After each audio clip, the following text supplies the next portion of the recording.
And as we get ready to take a look at your forecast, courtesy of science, a big concern for many, the constant changes in temperature. A lot of folks we know are enjoying the unseasonably warm temperatures, some not enjoying, but it really hasn't been great for some farmers and nursery owners. They say the drastic temperature swings are affecting business. So it actually affects us, honestly, because we did lose a lot of plants since we did have that 1 or 2 weekends that was really cold outside, and we were expecting it to be warmer, ended up losing those indoor tropical plants, so we had to make more new ones, and then now if it gets colder, then we're gonna have to put them up again. Back and forth, back and forth. Yeah.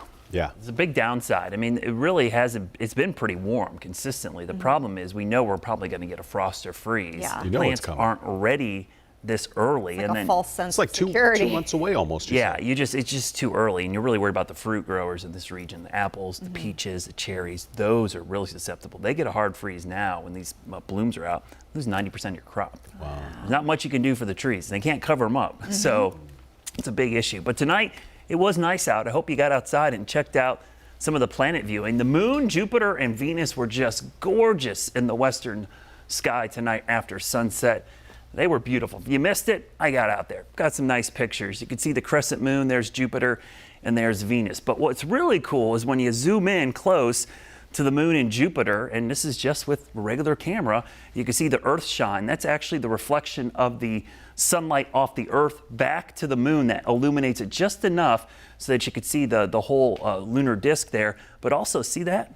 Those are the Galilean moons around Jupiter. You can see those with binoculars, so you can see the large moons that are actually orbiting around the giant planet that is Jupiter. Kind of cool to see it side by side with our moon here closer to Earth. Tonight, we've got those high clouds moving across the sky.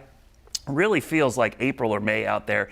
I mean, the overnight low is just ridiculous. The fact that we're only going to drop into the mid-60s, which is 30 degrees above average, tells you that we're going to be really warm to start the day tomorrow. So it won't take much to get up close to record high territories. With those mid-60s overnight, tomorrow afternoon, with just a little bit of sunshine, we don't need a ton, an hour or two, won't take much to jump up into the low 80s, which will break all kinds of records. In fact, there's 4 records that could possibly fall tomorrow. Record high temperature for the day, warmest low temperature for the day, and also 2 monthly records. The warmest high and low temperature ever recorded in the month of February, 145 years of record keeping in Charlotte. So pretty much unprecedented heat. And as we just talked about, the plants, they're just growing too early. That means allergy season's off to a very quick and I would say record early start. Elm, cedar, and cottonwood off the charts. We typically don't see this peak until mid-April, not in mid-February. So in some cases, we are running about 2 months ahead of schedule for some of these trees. Now, there will be a slight cool down for Saturday. Northeast winds, some showers around, weak area of low pressure.